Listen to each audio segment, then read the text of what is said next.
Postura é linguagem e a sua fala mesmo antes de você abrir a boca. Pois é, bem-vindos ao FemPowercast, um espaço reservado à segurança da mulher e à defesa pessoal. E nesse episódio nós temos a honra de receber a psicóloga esportiva Fabiane Souza, que vai falar um pouquinho sobre como se proteger emocionalmente de algumas situações de risco, tanto na rua quanto em casa, porque a defesa pessoal, ela vem mesmo antes do corpo, ela está aqui, também na mente. Bem-vinda, Fabi! Obrigada, Paty. Obrigada, Michele. Bom dia. Gente, hoje nós vamos falar a importância, exatamente como a Paty disse, né, de nós termos o nosso equilíbrio emocional sempre em ordem. Equilíbrio é a palavra do dia. Muito bom.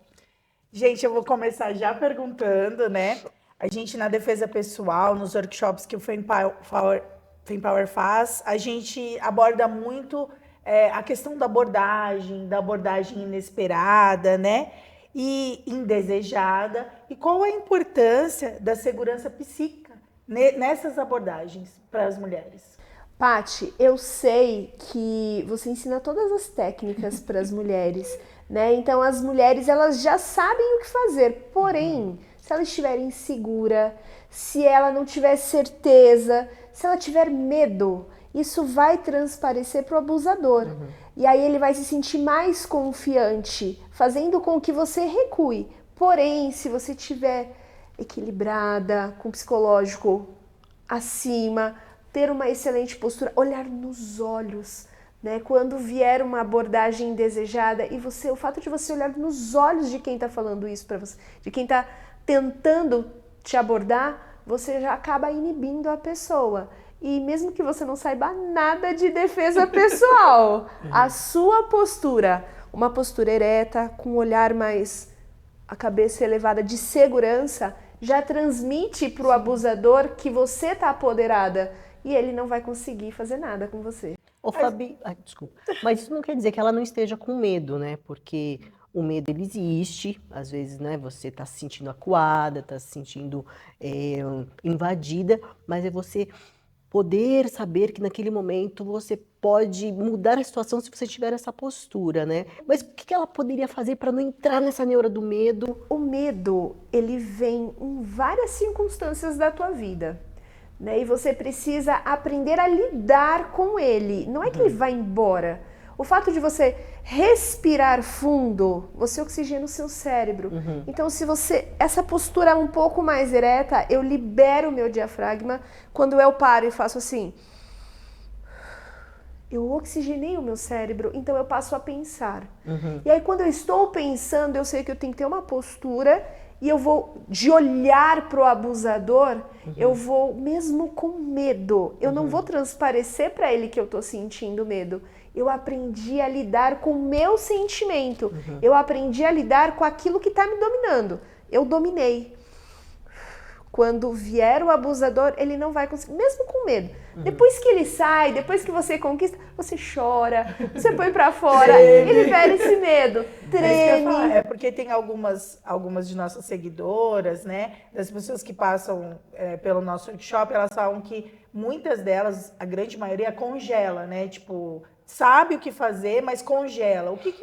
Qual a dica para não ter esse congelamento, assim, sabe? O congelamento, na verdade, ele é o medo que ele acaba te retraindo, ele acaba bloqueando uma parte do seu cérebro e você dá o famoso apagão. Você esquece o que fazer. Por isso, precisa da oxigenação no cérebro. Porque no nosso cérebro ele é dividido, tem o id, o ego e o superego. O id, gente, é quando a gente age na impulsividade. Então, é aquela primeira reação. Tem gente que na impulsividade se torna agressiva. Sim. Tem gente que na impulsividade para, congela, treme. Tem gente que corre, tem gente que chora. Então, quando a gente vai para a impulsividade, a gente tem que saber lidar. Aí tem o superego, que é a negação, que geralmente é depois que acontece. E o ego, que é quando nós estamos em equilíbrio. Precisamos sempre, no momento desse, manter o equilíbrio emocional. Como é que faz? É trabalhando a respiração. Aconteceu, eu tô nervosa, dá sudorese, a mão começa a suar, dá ataque cardíaco, o coração começa a acelerar. E aí, eu preciso controlar a respiração, porque a respiração controla o meu corpo como um todo. Respirei, automaticamente meu coração vai acalmando. E nem que eu respire 2, 3, eu preciso disso. Aí eu consigo pensar. O branco sai, a paralisação ela sai, porque aí ela vai para o meu ego, né? Eu consigo ser um objeto pensante.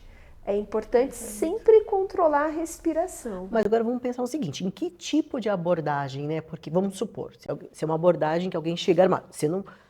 Ou é uma abordagem que alguém já está te perturbando, assim, sei lá, um relacionamento que seja, ou quando alguém chega, assim, fazendo alguma gracinha no transporte público. Porque acho que são momentos diferentes, né? São tipos diferentes de abordagem, Mas eu assim... acho que a reação tem que ser a mesma, não? Depende, se a pessoa está armada, eu não tenho a técnica de defesa Sim. pessoal. Não, mas até esse parar e... Bom, acho que parar e respirar também seria importante nesse momento, só para você não... Só para você... não entrar em pânico, Exato, né? não Para entrar você em não entrar em pânico. pânico e assim, mesmo que a pessoa esteja armada, o ato de você manter essa postura e o olhar, gente, quando você olha para a pessoa, aquele olhar bem penetrante, assim, Ai, gente, você acaba, Mas é treino também. é treino, treino. você É treino. acaba inibindo o outro, porque você está agindo direto, o fato, Mas assim, será que não é arriscado? pronto. O cara vem armado e você encara? Não, porque Não, você vai pelo pôr medo contrário. nele. É. Exato. A tua postura vai causar no outro o medo dele. Você tem que estar preparada. Respirei, eu tenho que fazer consciente. É encarar de verdade. A mulher, quando ela encara, é assim, o homem tem medo da mulher empoderada. E a mulher, ela só se torna empoderada quando ela levanta a cabeça e ela encara de igual para igual. Isso, psicologicamente falando, ela vai entrar num campo do homem que ele se sente acuado. Isso tem a ver com a autoconfiança também, né, Fabi? Isso que eu ia Inclusive falar. dentro de um relacionamento, assim, que a gente vê que tem muitos casos de violência.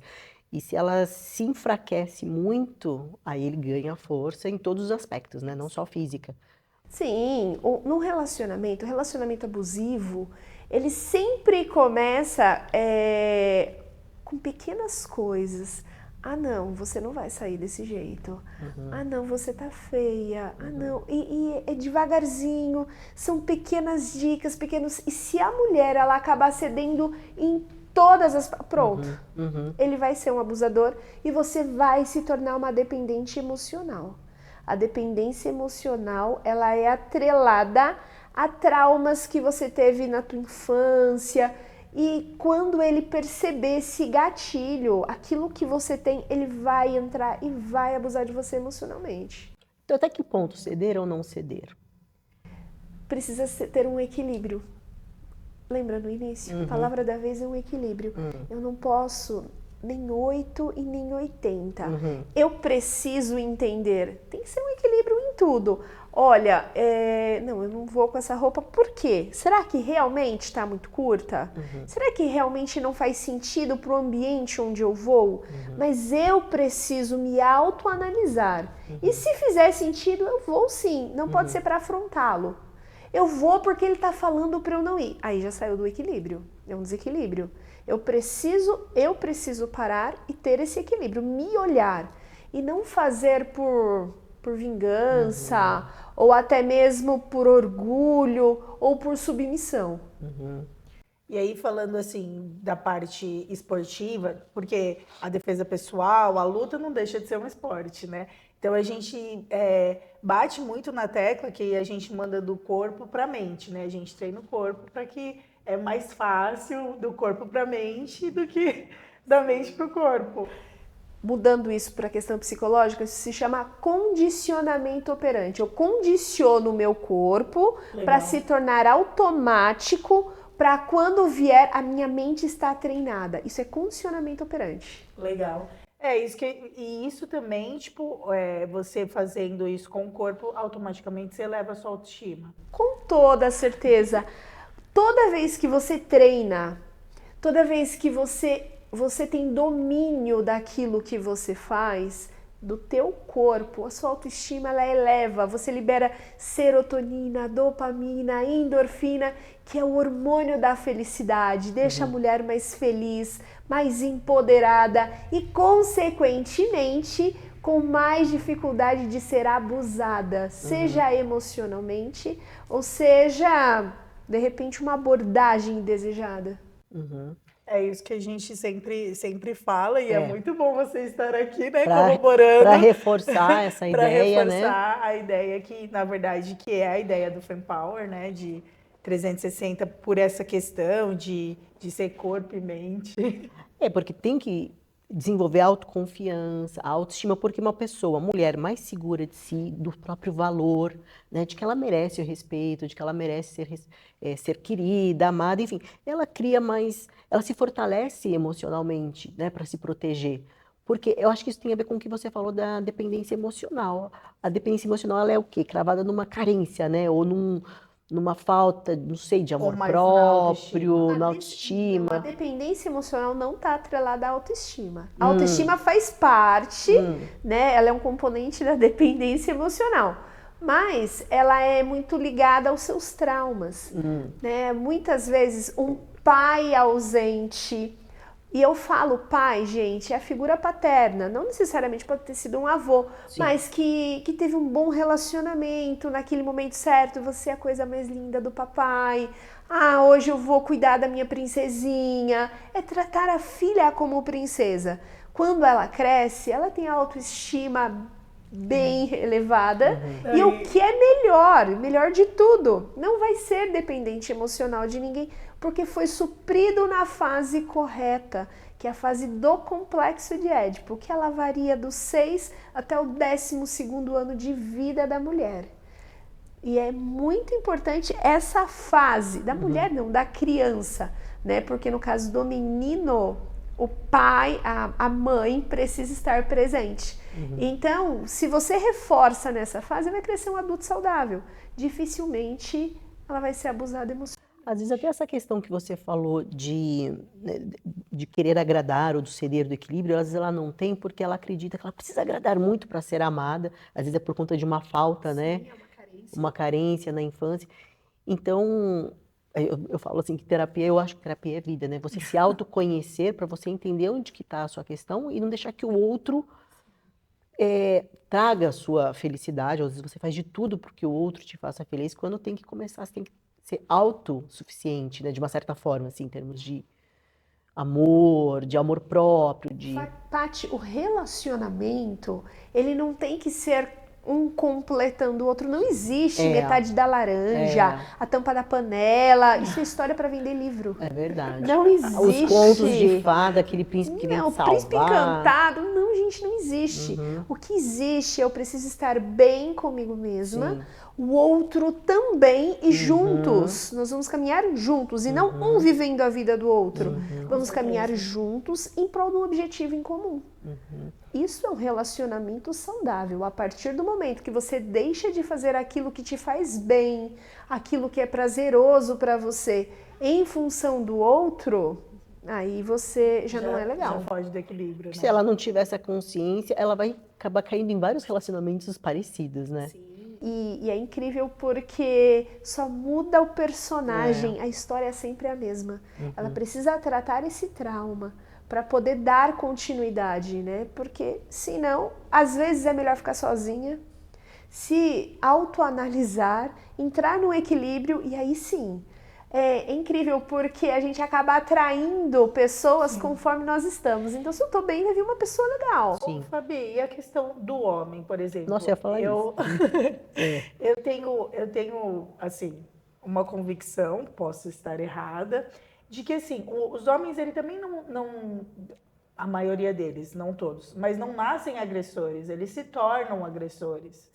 Talvez por uma permissão, talvez porque eu acho que é do ser humano, né? Tanto a mulher quanto o homem. Se o homem, tipo, né? Vamos lá. Pode ser exemplo dentro de casa. Se ele teve um pai agressivo, ou quem tem um pai agressivo, ele pode ir para duas vertentes. Ou sim ou não. Ou ser extremamente protetor, porque ele viu a mãe sofrendo, então ele quer proteger todas as mulheres, ou ao contrário, ou ele vai para repetição. Ele repete aquilo que o pai faz. É o primeiro fator. O segundo fator, todos nós temos uma agressividade dentro da gente. A gente tem que aprender a canalizar. Quer ver um exemplo? Vamos falar do médico obstetra que vai fazer uma cesariana. Ele precisa cortar 7 camadas na barriga da mulher. Ele tem uma agressividade imensa, mas ele canalizou para o bem. Ele corta aquelas 7 camadas para tirar um bebê, para trazer uma vida. Então ele tem uma agressividade. O vendedor.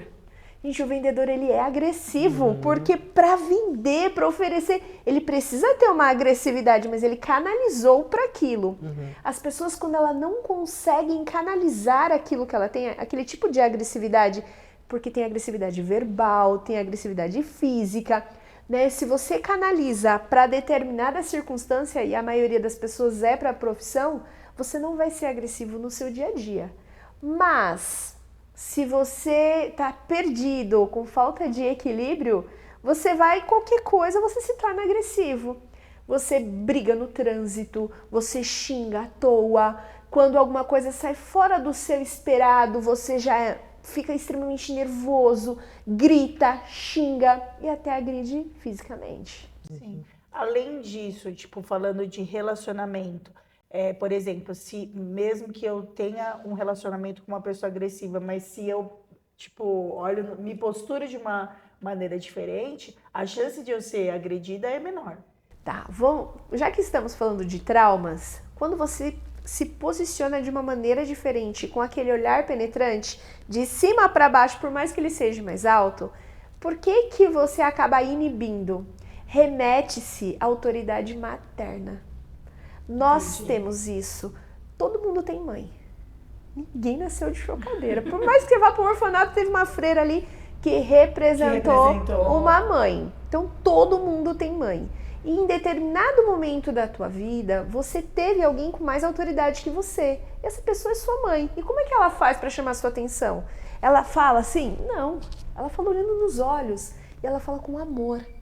Então, quando a mãe ela fala com amor e com autoridade, com essa postura, mesmo estando triste, chateada e com medo, o que meu filho está se tornando? O que eu faço? Porque essa mãe tem sentimentos, mas ela não demonstra para o filho o medo que ela tem de estar fazendo errado. Ela não demonstra para o filho a insegurança.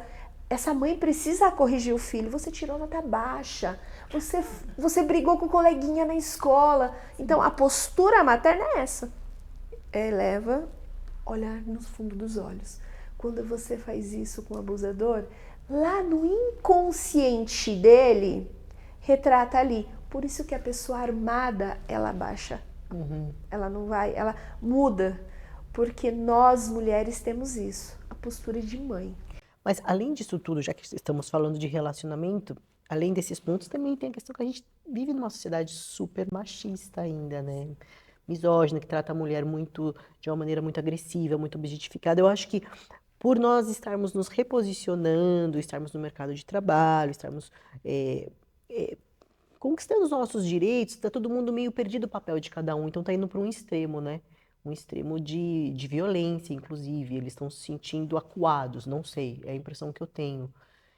E, então, além do exemplo em casa, claro, a gente, como sociedade, tem que mudar algumas coisas, né? É assim, a oportunidade faz o ladrão, de acordo com o caráter que ele tem. Sim. Né? Então, muitas vezes, a sociedade, ela impõe. E nós, mulheres, nós estamos cada vez mais, até por uma questão de necessidade, né, tomando mais posse da questão de trabalho, e a mulher empoderada, a mulher está estudando mais, está saindo dentro de casa, isso já faz tempo.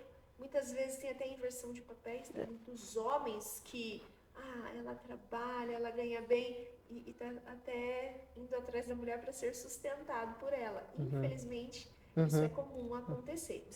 Mas isso faz com que o homem, ele sabe que ele é mais forte, porque o homem, ele é mais Sim. forte, né? Sim. É natural. Então, ele usa aquilo que ele tende a mais do que a mulher, fazendo com que ele acabe sendo agressivo. Aquele que não tem equilíbrio, Sim. aquele que não consegue buscar forças dentro dele, e aí ele acaba se tornando agressivo. Para todo mundo tem um jeitinho. Se ele encontrar onde canalizar essa agressividade dele, ele vai Eu acho que também na questão de sociedade, eu acho que está em desequilíbrio, porque as mulheres hoje são criadas para estudar, né? E eu acho que os homens, eles continuam a ser criados da mesma maneira de antes. E eles também não né? expressam as emoções, eles não Exato. conversam sobre sentimentos. Eles têm essa, porque são criados ainda como antes. Homem não chora, homem não faz, homem isso, homem aquilo, né? Também tem essa. E aí, gente, sem generalizar, claro, tá? nunca. É importante ressaltar nunca, porque que a gente não pode generalizar. Mas a Não. grande maioria, ela é criada, é assim, quando você nasce, se é menina, você dá uma boneca, você dá uma cozinha, o menino você dá um carro, você dá uma bola. Por quê? Então, essa questão cultural, ela acaba inserindo no inconsciente, né, do homem, referente a isso, a criação diferente. Meu filho é saco roxo. É tipo isso.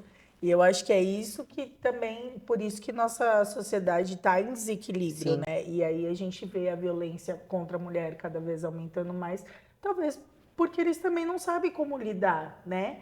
Eles não estão sendo ensinados, e aí eu chamo a atenção para nós mulheres que criamos os homens. É lógico. Né? Eles não estão sendo ensinados a lidar com uma mulher que estuda, que trabalha, e que agora ele tem que ajudar em casa. Agora o papel dele também é outro, né? O papel da mulher mudou e o do homem também tem que mudar, né? Eu acho que também educar, né? Os precisa ser meninos, trabalhado as meninas, de uma forma diferente, e os adultos também, né? É um pouquinho mais difícil. Estamos aí nessa missão. Estamos nessa missão, porque quando a gente começou esse projeto de defesa pessoal, não foi só com a questão de apagar o incêndio, a defesa, mas a gente sabe que tem que ser algo mais profundo, né? Então, o papel de uma psicóloga, por exemplo, é fundamental, dos educadores, dos pais, das mães, que tem que vir lá da raiz, né? Peraí, gente, calma um pouquinho, vamos respirar e vamos recomeçar esse relacionamento entre homens e mulheres. E se você é homem, você se percebe em tudo isso que a gente está falando, busca ajuda. Busca um psicólogo, faça terapia, vá se conhecer, porque o autoconhecimento ele é tão importante, ele muda vidas, ele salva vidas. E aí, de repente, você pode estar passando um momento ruim no seu casamento ou com a tua filha e você não sabe como lidar. Então, busca a ajuda de um profissional na área da psicologia que vai saber te orientar, vai tratar os seus traumas e você vai aprender como lidar com esse tipo de situação. E os homens buscam menos, né, Fabi, do que as mulheres, você percebe isso? Os homens têm um preconceito. Ontem mesmo, o pai de um atleta, ele acabou falando assim pra mim, Fabi, se eu soubesse que psicologia era isso, eu já teria trazido meu filho, olha há quanto tempo, meu filho já era pra estar muito melhor, o desempenho dele dentro de quadra, dentro de campo, era pra estar melhor. Só que eu sou preconceituoso. Eu achava que era só um bate-papo, eu achava que era médico de louco. Então, olha que preconceito bobo eu tinha. E ele nem é tão velho, ele é jovem. E ele me falou isso ontem no meu consultório e eu falei assim, tá vendo? Às vezes você precisa passar por cima dos seus preconceitos para entender, vai conhecer. E depois você tira as suas conclusões. Ele falou, te indico agora para todo mundo. Ótimo, não só para o filho, para ele também, né? Para todo mundo. Para os pais também, né? Mas a nossa intenção é exatamente essa, né? A gente não quer abrir uma guerra contra os homens, né? Somos casadas, temos filhos homens. O que a gente quer é tratar uma sociedade, na verdade. Porque hoje a violência, principalmente no âmbito doméstico, ela é tratada só depois que já ocorreu a agressão, e o que a gente quer é exatamente tratar no antes. Então eu me posturo, ele percebe que ele está sendo agressivo, ele tem que buscar ajuda. É sempre esse o caminho que a gente quer trilhar. É trabalhar mesmo. Uma sociedade, não abrir uma guerra, é tratar. É tratar. E mulheres, sexto sentido, não. Ele não estava num dia bom. Ele emite sinais. E se você está sentindo esses pequenos sinais, senta, conversa, busca ajuda. Porque às vezes ele dá pequenos sinais, foi um jeitinho errado que ele pegou, foi só ele tropeçou e me empurrou. São coisas tão assim que acabam acontecendo dentro de casa. Não, ele estava muito bravo, por isso que ele falou um palavrão para mim. Não, isso já é um abuso, isso já é indícios de que pode ficar pior. Então já busca ajuda antes que isso piore. E buscar ajuda não é eu vou me separar, não, tem tratamento. Tem como você exatamente consertar. isso. Se tem tratamento, se um relacionamento que ele já se tornou abusivo, tem como tratá-lo. Lógico, não se chegou, eu acho que... A agressão física ao extremo. extremo. Mas enquanto está percorrendo com pequenas coisas, a gente faz terapia de casal, a gente faz terapia separado, a gente trata o indivíduo, porque de repente ele tem um trauma tão grande e ele está reproduzindo aquilo que ele aprendeu na infância inteira. Ele está reproduzindo mesmo sem querer. E aí o psicólogo ele encontra, ele trata e ele vira outra pessoa. E aí, isso é um recado para a mulherada. Se você ama, você não precisa aguentar, você pode tratar, E né? buscar ajuda profissional, né? Exato. E a gente sempre fala, tem uma rede de apoio, né? Tem assim pessoas que você confia, não tenha vergonha de falar que você está se sentindo intimidado, que está sendo abusado num relacionamento. Conte com uma amiga, com a sua mãe, converse entre as mulheres, a gente precisa saber o que está acontecendo e, claro, busque ajuda profissional, porque é isso que vai orientar a saber que caminho tomar, né? Mas Exatamente. se calar, acho que é o pior negócio. Se calar é o pior negócio. Gente, quando a gente deixa de falar com as pessoas, deixa de buscar ajuda, acha que consegue tudo sozinha, pode ter certeza que vai caminhando para o pior. Busque ajuda, converse com uma amiga. Se quiser, procura a gente nas redes sociais. Isso. Exato. Né? Procura, pode ir no privado, a gente vai te orientar. Exatamente, porque a culpa não é da vítima, né? Não. Jamais. Jamais. Fabi, que delícia, obrigada por essa participação, foi muito importante, muito esclarecedora e espero que a gente caminhe juntas aí. Com certeza, meninas, muito obrigada por poder participar e parabéns pelo projeto. É incrível isso que vocês estão fazendo, pode ter certeza que vai salvar muitas vidas. Se a gente conseguir salvar 1% já. Uma sementinha que a gente plantar ali para despertar alguma coisa já está valendo a pena. É verdade. Obrigada, Muito viu? obrigada mesmo. Terminamos por aqui e lembre-se, mente forte não é calar o medo, é escutá-lo com inteligência. Até a próxima!